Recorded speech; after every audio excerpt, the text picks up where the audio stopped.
Welcome to Rewildology, the nature podcast that explores the human side of conservation, travel, and rewilding the planet. I'm your host, Brooke Mitchell, conservation biologist and adventure traveler. Who else, like me, has been dreaming about traveling to Patagonia? Forever now? To me, it is one of the most beautiful, gorgeous mountain ranges in the entire world, and probably, at least right now, the easiest place on the planet to spot pumas, aka cougars, aka mountain lions, aka catamounts.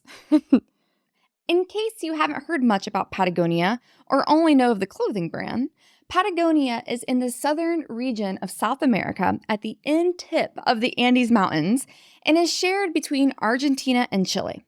90% of Patagonia is in Argentina and 10% is in Chile. This region is massive and includes over 1 million square miles of land and over 1.8 million square miles of sea. The western side of Patagonia is characterized by massive peaks, glaciers, fjords, and forest, and on the eastern side, you'll find steppe, open plains, and desert. Nothing like a good rain shadow for those who took Biology 101. To virtually explore Patagonia and daydream about traveling to the region even more, I invited Liliana Kusanovic onto the show. Liliana's grandfather immigrated to Chile from Croatia at the turn of the last century to pursue new opportunities for his family. He found an unforgiving land that supported little agriculture, and so he decided to start a cattle ranch. Liliana was born in Chile and raised in Patagonia on her family's ranches and always had a deep connection with the area. In the 90s, after completing her MBA in the US, her father asked her to return to Patagonia to help him start a small lodge on his cattle ranch for tourists visiting Torres del Paine National Park. Liliana returned home, and in the past 30 years, her family's failing cattle ranch has become the Las Torres Reserve and a leader in sustainable tourism. We discuss so much, including why her father decided to go into hospitality when he had no experience in the field, how her family's land went from being a failing cattle business to a thriving, sustainable tourism destination, the methods they use to increase wildlife biodiversity on their land, how conservation and tourism in Patagonia have changed over the years, the sustainable practice they've adopted, and her hopes for the future. Las Torres has been nominated by the 2023 World Travel Awards as a leader in South American sustainable tourism. After you're done listening to this episode, check out the link in the description and at the show notes to cast your vote and help Las Torres win this prestigious award. One last thing before diving in, I want to thank Braden Beaverton, who left the show a 5-star review on Apple Podcast and said, quote, "Brooke is a natural at podcasting and she finds interesting stories and people that inform and inspire." Well, Braden Beaverton, I certainly feel that Liliana falls into this category. Everyone, please enjoy this great conversation with Liliana. Well, hi, Liliana. It's so wonderful sitting down with you. And I can't wait to go through, oh my gosh, your years of knowledge and everything that we are going to explore together. But first, before we get to today and all the incredible stuff that you've experienced and gone through, where does your story begin? What were you like as a child? What was your childhood like? Tell us a little bit about that. Okay, hello, Brooke, and thank you for having me in your program. Interesting program. So, my life had been all the time in Patagonia, the last part of the world here, the little tail. And this part of the world is pretty empty, not too many people. And we are used to this. And so we are very much enjoy the outside. The country is the main entertainment here. So my father and my family had a ranch. As you know, I am over 60, so you can imagine that 60 years ago, things were not like that today. We study, we work here, and we have ranches, so we are used to see wild animals. We usually encounter these pumas or the huemul or all the other things because we live with them. And although we have a cattle ranch, that it was what my family usually do, we are very aware of what the nature offers you. So I think we do have that understanding of the relationship between nature and the human being. And that will help us a lot. And now in this new business that we have, that is tourism, hotel, and serving the people who come to have fun here. Well, let's explore the history a little bit more to help put in context what Las Torres is. So, let's go back to square one. Why did your grandfather decide to immigrate from what I read, he was originally from Croatia, correct? And he came to Chile. Why did he do that? What was the history there? Well, my grandfather, all my grandfather, because most of them are from Croatia, at the beginning of 1900, because he was here in 1905. They were having a bad times in Croatia. In the island where they live, they live from the production of grapes, and there was a big sickness of the vines. Everything was pretty bad. They were having a lot of problems, and many of them hunger.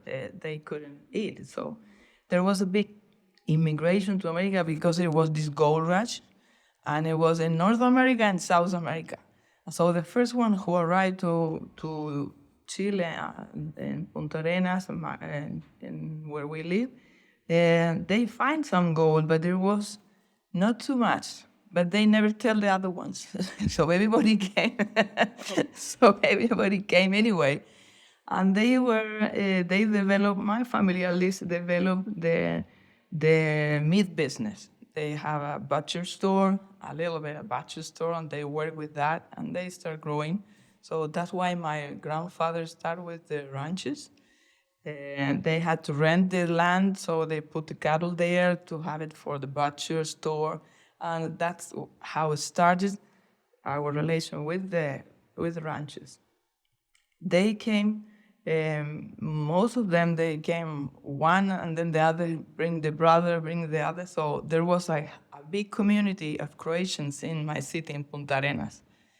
They work in all kind of things, but most of them were people, workers, just workers, and they didn't have much professional studies. So they work a lot here, and they developed the city. They did a lot of things. They were very nice. You know, the beginning of the center, all the colonies did something. They bring something with them, and all that culture still stay here. It's very nice. We were like 30% of the population, the immigration from Croatia. That's a big percent. Wow. And for context, just to help listeners visualize where you are, where is your ranch located? We are, at the beginning when they arrived, when my grandfather arrived, these lands were already, most of them, they were already taken, and what it was left was lands that were not as good. You divide it in three categories. They have, for them, the number three.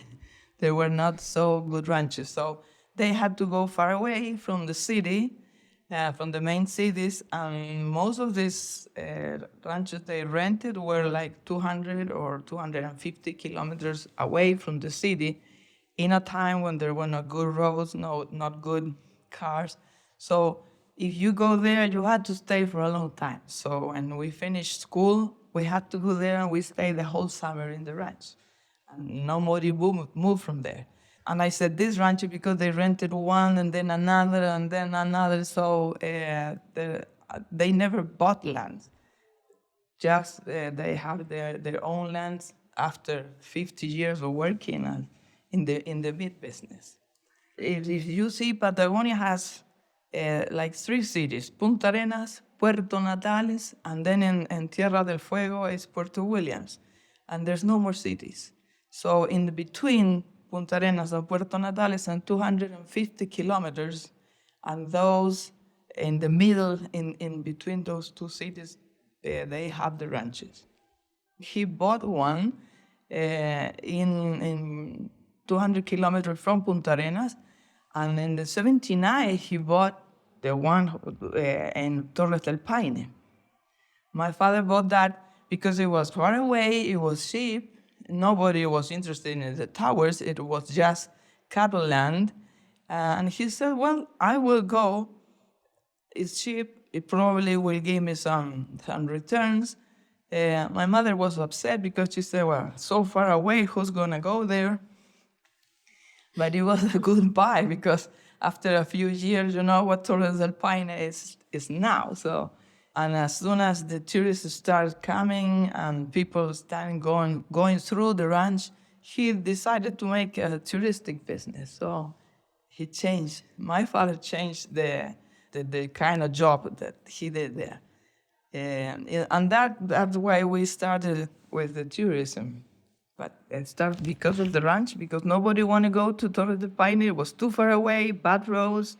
It was like 5 or 6 hours from Puerto Natales, so it was a big deal. Some people had to start. If you started from Punta Arenas, they will take you 2 days to ride to Torres del Paine.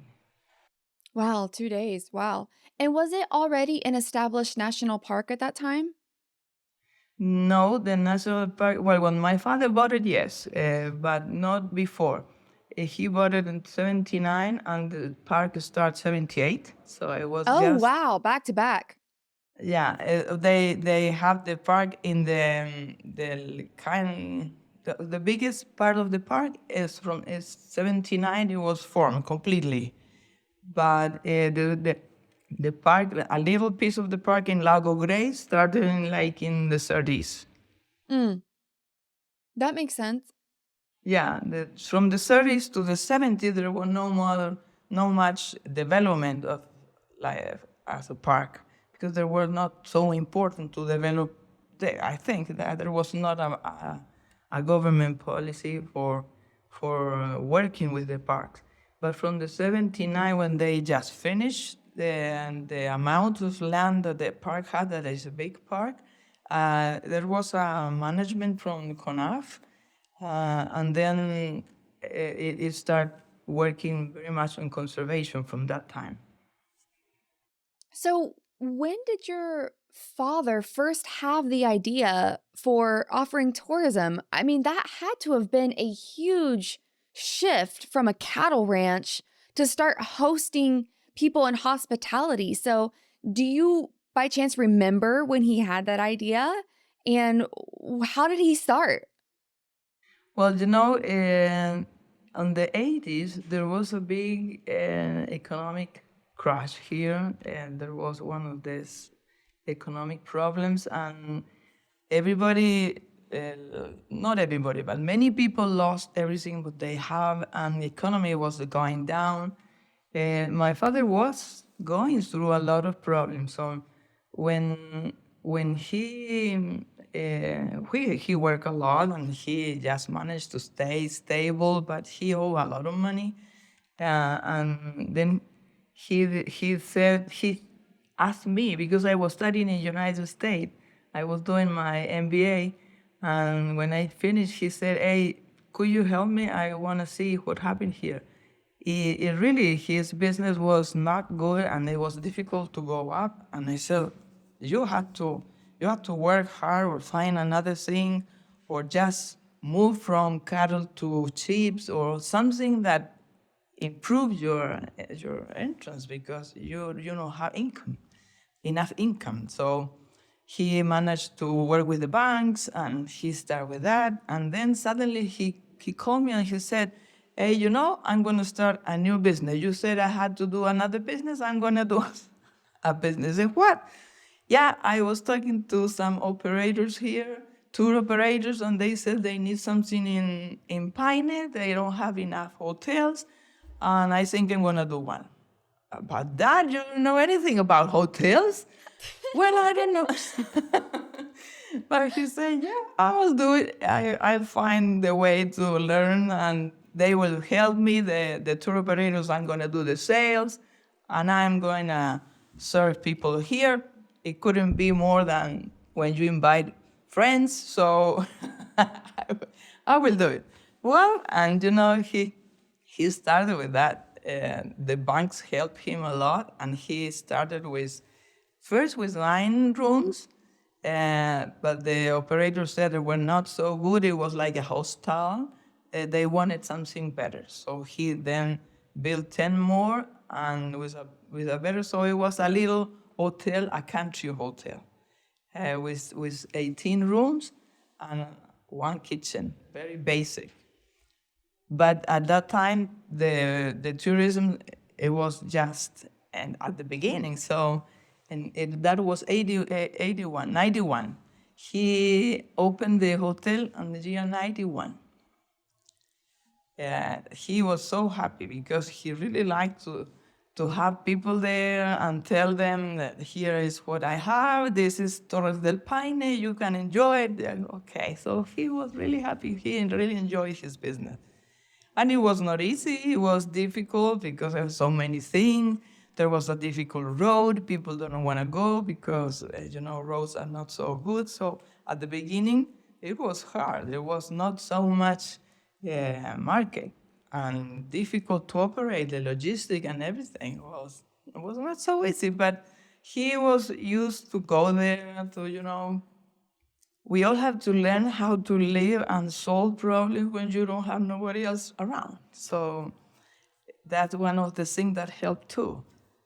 And he did it. He did it all right. Then in '93, I came back to Chile and I started working with him.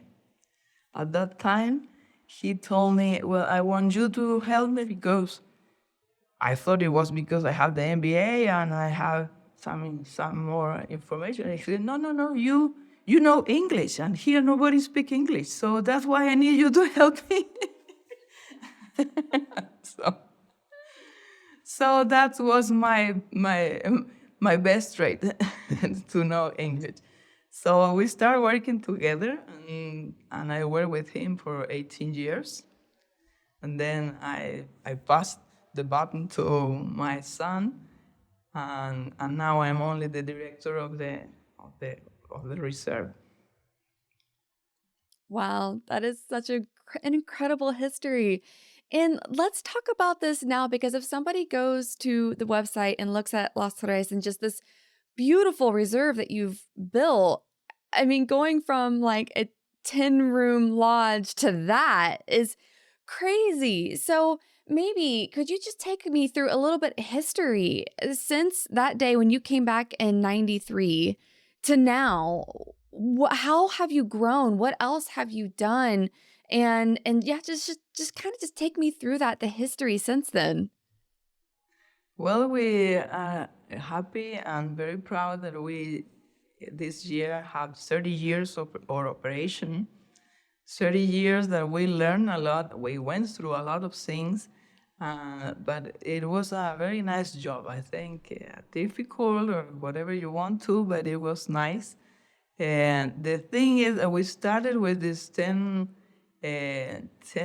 hotel, but I think it's the same customer that tell you what to do and how to do it. And since the marketing was working, people was coming, and there was no enough room. So we always respond to the demand.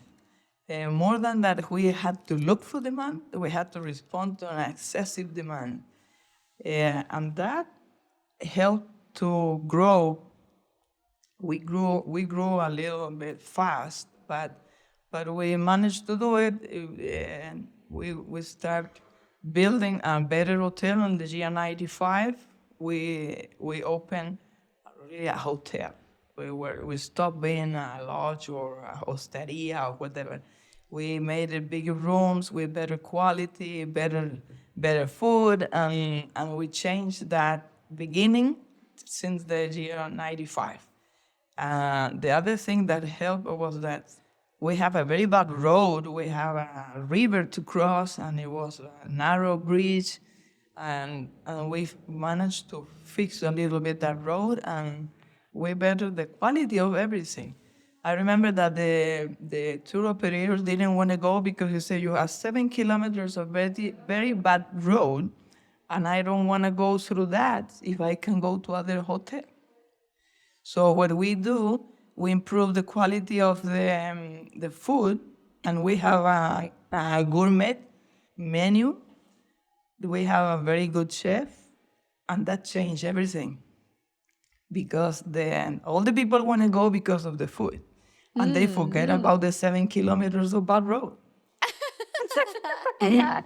So you had to work things like that. It was a difficult thing because we have to work with that bridge that it was 2 meters, so you couldn't have trucks going through, you couldn't have anything big than 190. So there was a lot of movement in that bridge. You had to download big trucks to little trucks, many things. Working pioneer was always a difficulty, but you are in the mountains are difficult, and you have to work with that. And we did it. And I think we are very happy with all the results because then we start doing lodge for the trekkers because people like to trek in Torre del Paine. It's one of the best trekking. And we start doing lodge in places where they finish with one day trek. And we have 4 lodge, and that make much easier the walk through the park. And so yeah, I tell you, the demand was the one who was asking us to do everything. That's so cool. We did this with a lot of difficulty because the people didn't have much knowledge. They didn't speak English. So we had to do a lot of capacitation. We had to work bringing people from other places. And now I'm so glad because, here everybody speaks English. Everybody can do the job. So I think we have accomplished not only our business, but we have a lot of improvement in the community because of this business. Not something that we do specifically, but it helped. This new business helped to develop the whole community. Torres del Paine had like 5 hotels, and this brings a lot of hotels to Natales. Puerto Natales had grown too. There was now big roads, and there was pavement everywhere, and so the development of the whole city and the whole part of this country, it was thanks to the tourism. So I think we have done a nice industry, and we work a lot, and now the city and the region, the whole region is much better. And I would love, because one of the main reasons why I wanted to chat specifically with you is your dedication to sustainable tourism and working with the environment and not trying to destroy it or anything. And I would love to talk about that for a little bit. When did you realize the need to embrace sustainable practices, and how did you start to incorporate that into your day-to-day of running not only a sustainable lodge, but also one that had a really great experience? So how did you merge all of that together? What are some of the things that you've done to make that happen? Well, I think the same tourists help you a lot because people, when come with another views, they bring you those views and let you know what is interesting, what you need to know, what you need to improve. And we had that opportunity when we met bird watchers. I was always looking for open to a new products because just to have the hotel, we need to do some excursions. But one of the excursions I thought it was very interesting was the bird watching, and I had I think the luck to have one guy that it was a guide. It was a guide, a bird watching guide, and he said, "I wanna do I want to develop this product. I know a lot about this, but I don't know how to do the business, and I would like to do it with you. And I look at that, and I look at the market study, and I thought it was very interesting. And he came with work with us, and he started bringing these tour operators from mainly United States, and they were bird watchers, very dedicated bird watchers, and they have all this view of sustainability everywhere. You know, there was this hunting tours and that there were on that time, and they didn't like that. And so they told me, well, why you don't just manage things so we don't destroy nature, we just work with them. And through these companies, that it was international expedition at the time, and with Fantástico Sur Birding that they were there. And I finally get him and make us a partner. And I think they provide us with a lot of input for doing this, because they always have scientists with them. And they bring people. It was the first time I saw about doing a management plan for the land, because they had these people that came and said, well, you had to do a management plan. I said, well, what's that? I don't know what is a management plan for the land. And they did one for us, and then I understand what they mean and how they work. The importance, let's say that sometimes there was a big owl in the vicinity of the hotel, but suddenly they disappear. And this guy said, well, why that happened? Because you have to kill the mouse in the hotel, because the Ministry of Health tell you have to put venom and then kill the rats, and the rats go out, and these guys eat them and they die. So, these relationships that we have in the environment, and then you start realize that everything goes together. And they help a lot with that. It was the tour operators, our partners, and then the same tourists. And we have a lot of help from them. Those don't make the thing that, we were always worried about the recyclation, the waste. You had to manage the waste, you had to take it out. Those things were like natural, but all these other views came from them. And I had to thank them for all these improvements. Since there, then you have all the scientists coming, and we were very worried about helping them. At the beginning, you don't have much money, but you let them sleep there, you feed them, and so they had to do their studies, and these studies are coming out. You use them, and so it was very, very nice. The importance of the wetlands, the importance of the biological corridors, all those things were very, very important. And then we were working for many years, and there were always this dispute with CONAF, because we have cattle.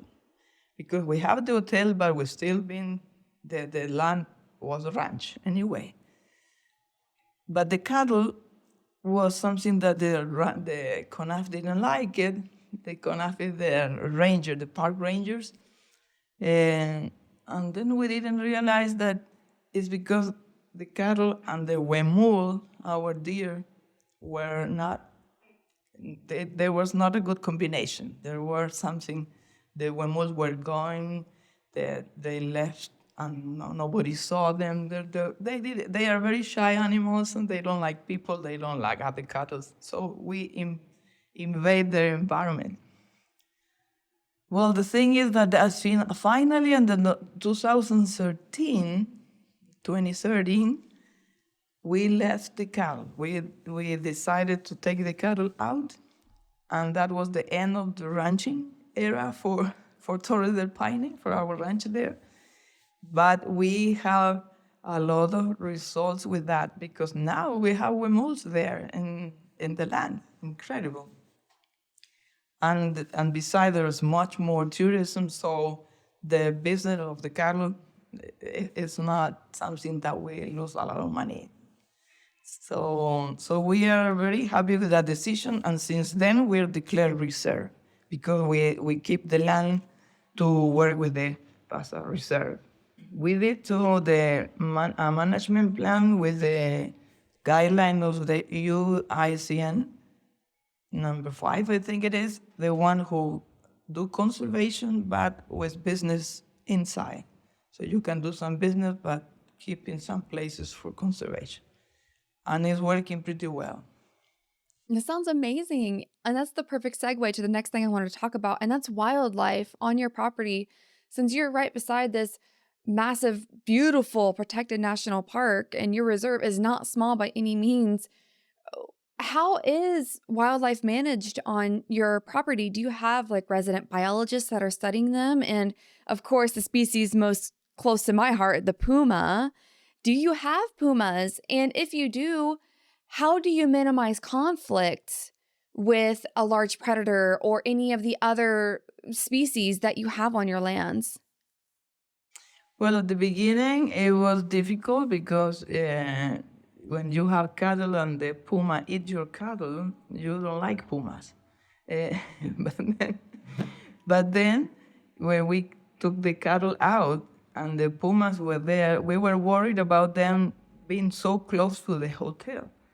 But we were following the studies about the behavior of puma, and here the puma is so far it's not a threat for people. They don't even look at it. They go through you and they don't even look at you. It's like you don't exist. It's very strange. Of course, it's very scary, but it's a big cat.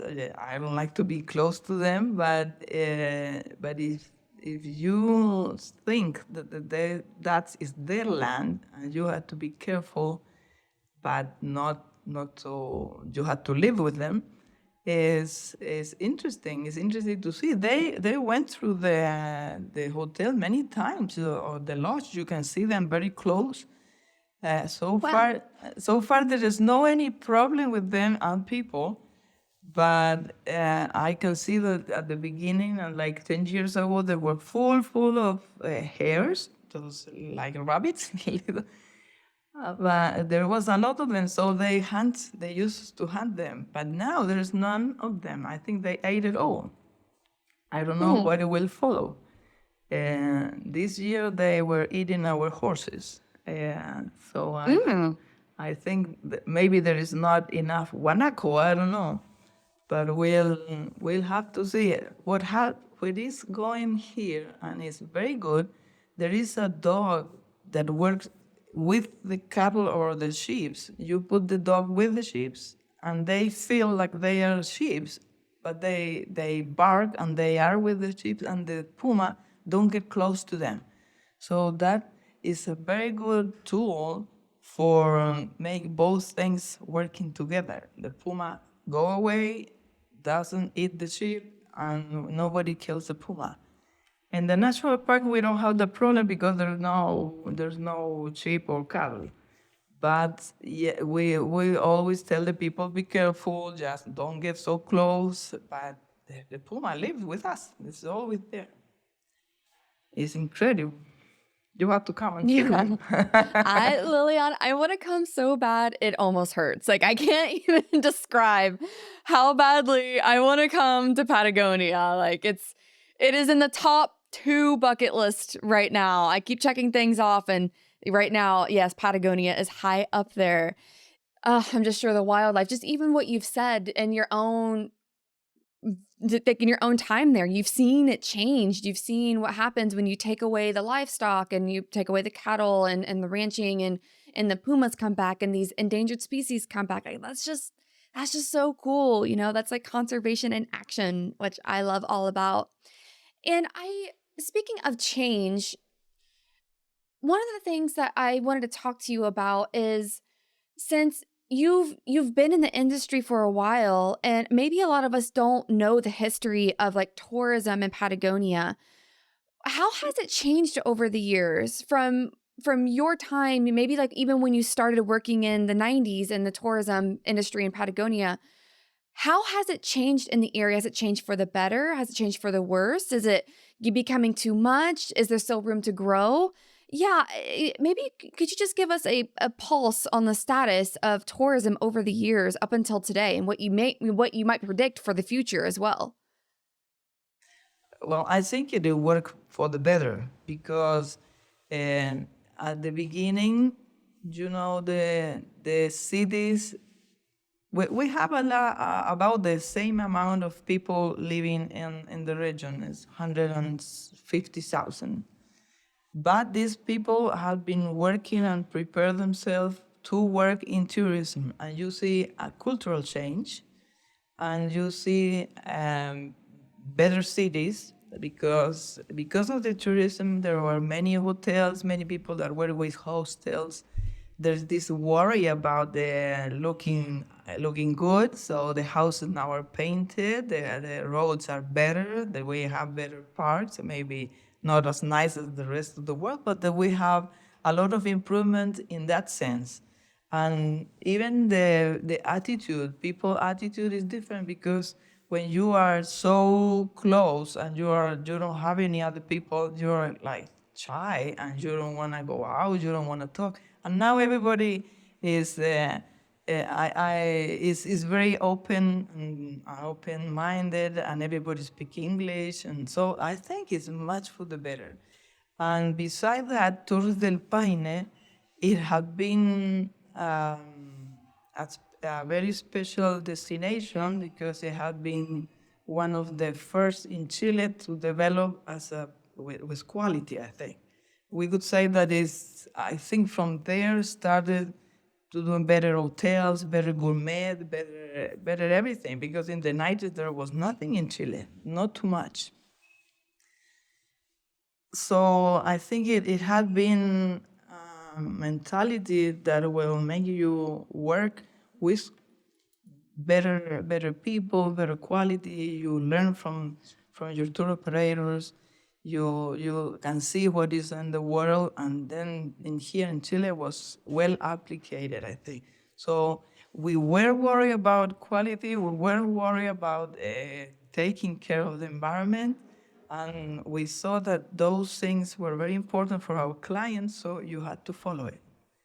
And to me, I feel that there is no damage because of massive tourism, because there is no way there could be massive, no enough hotels, there's no enough airlines to come here, so there's always a specific kind of tourists, the one who come here is so long distance, so you will never see here 5,000 people on a day. I don't think so.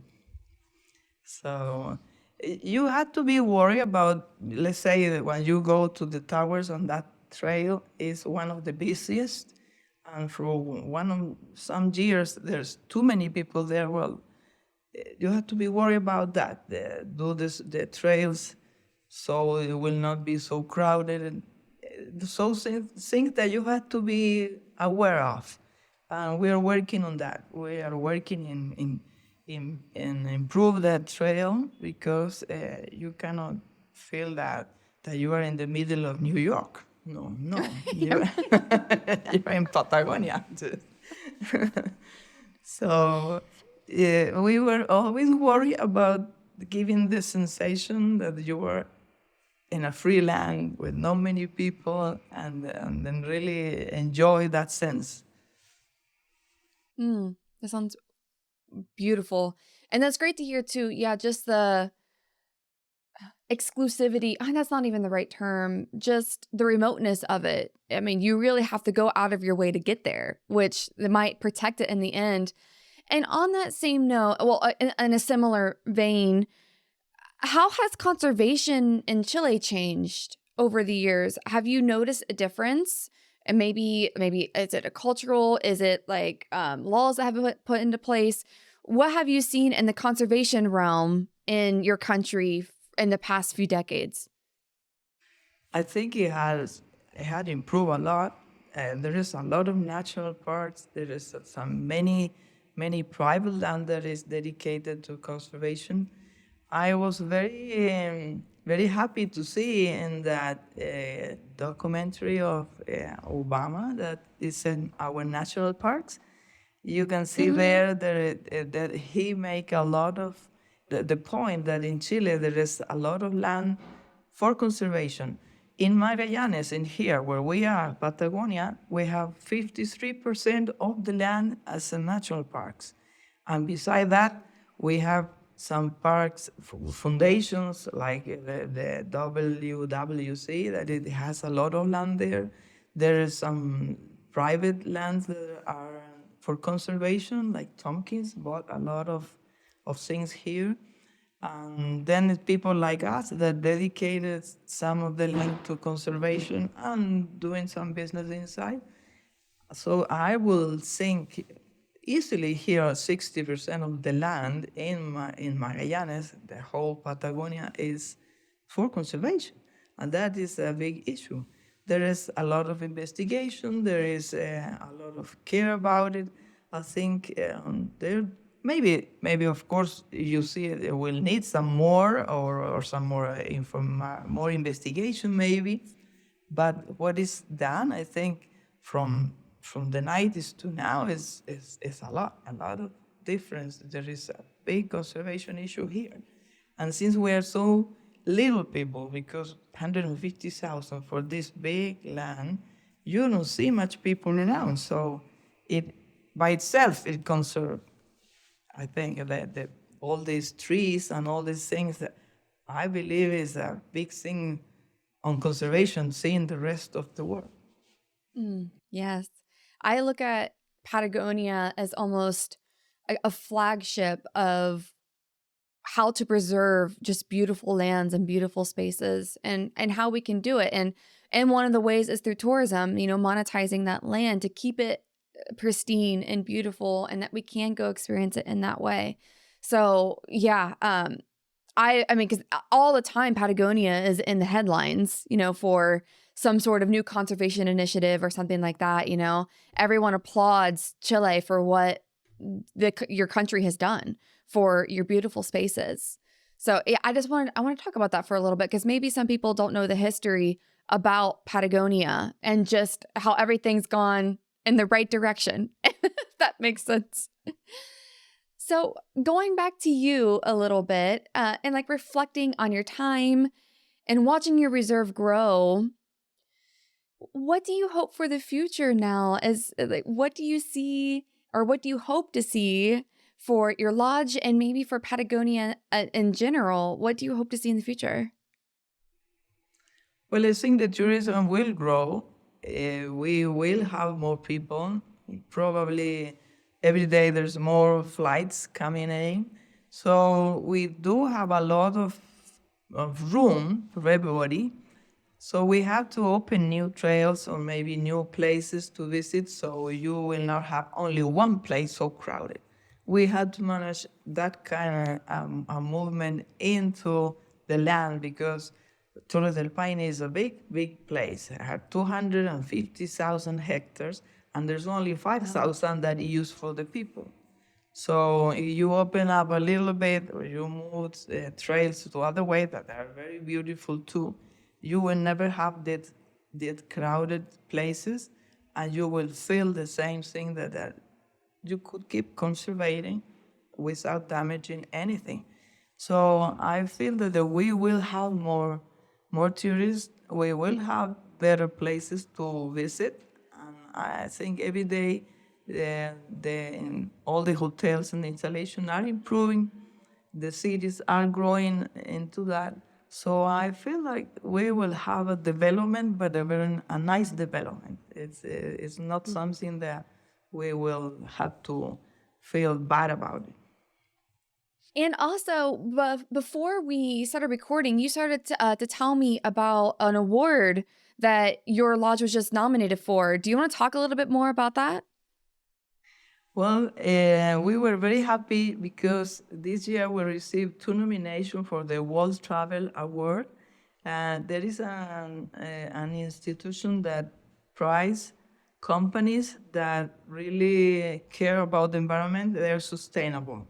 We have the first nomination for Green Hotel, And that was great because we have a panel of experts that really choose one company in South America. They nominated a company that really care about sustainable and have practice and initiative that really work into keep the environment safe.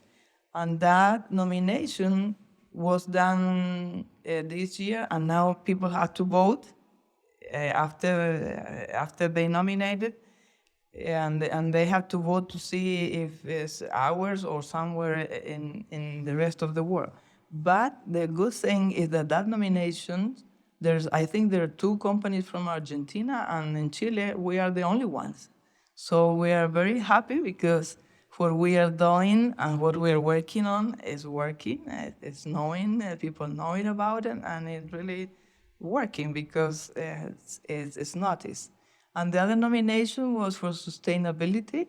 We do have programs on the management of the land with the EOV certification. That is how you make the land better through the management of the horses, because we have horses for the excursions in Torres del Paine, and those horses are managed in a way that holistic management is called.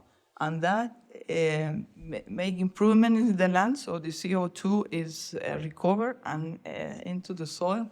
And we have certified for 5 years now that is working and doing pretty well. That's one of the initiatives. The other is sustainable cocktails, that we have a bar where we have all things sustainable. You have to use the glasses that come from bottles, all the ingredients that are not the alcohol, but the other ingredients come from the same branch. We have a garden, an organic garden.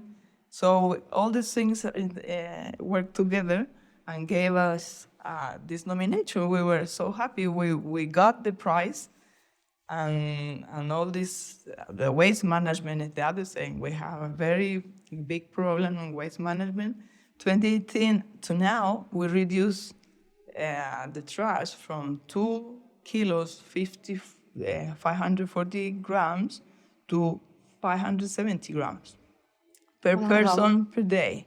So that is great because management of waste management is a big issue there. Remember, we are in the park, so we had to take it out. So the reduction of that trash, it was a big issue and a big job. So we are very happy to accomplish all those things, and we were prized with this nomination award. So great. And now we have this other that is because of we are a green hotel. Perfect. We are very happy because it goes with our mission and our goal of being one of the biggest, one of the best on doing sustainable tourism. So great. We are very happy with that nominations. That's so exciting. And what is the best way for somebody to possibly look up more information on how can they come visit? Is there a good website to go to? Yeah, what's the best way to book and come stay? Well, internet now give you all the information you want to. If you want to see Reserva Las Torres Reserve, Las Torres Reserve, we have all the information there. But if you see Patagonia, you will see a lot of information.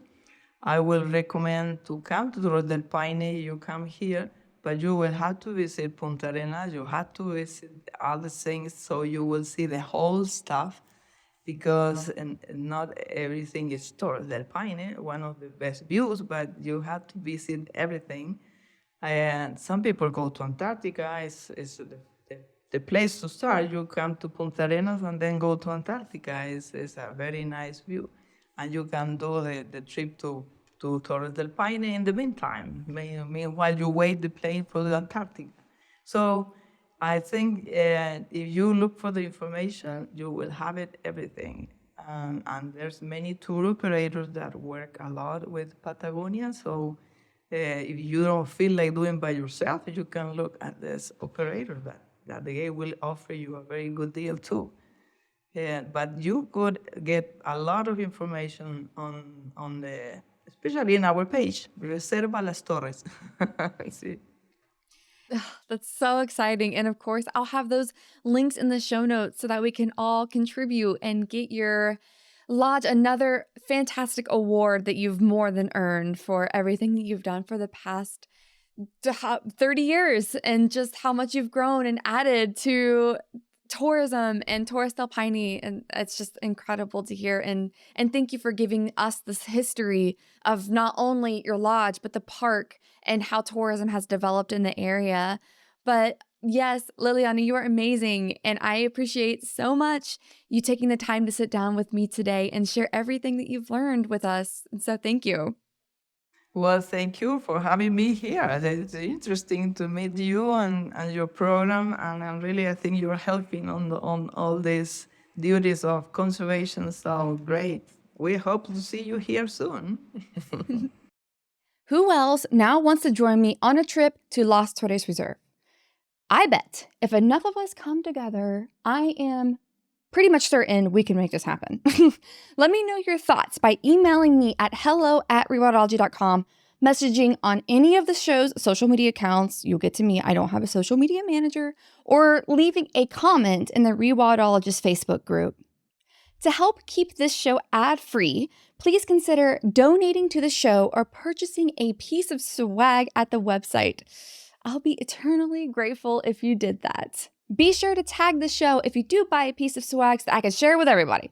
There are also lots of free ways to support the show, including subscribing to the show on your favorite podcast app, leaving up to a 5-star rating and review on podcast apps like Spotify and Apple Podcasts, subscribing to the YouTube channel, signing up for the weekly Rewildology newsletter at the website, and following the show on your favorite social media app.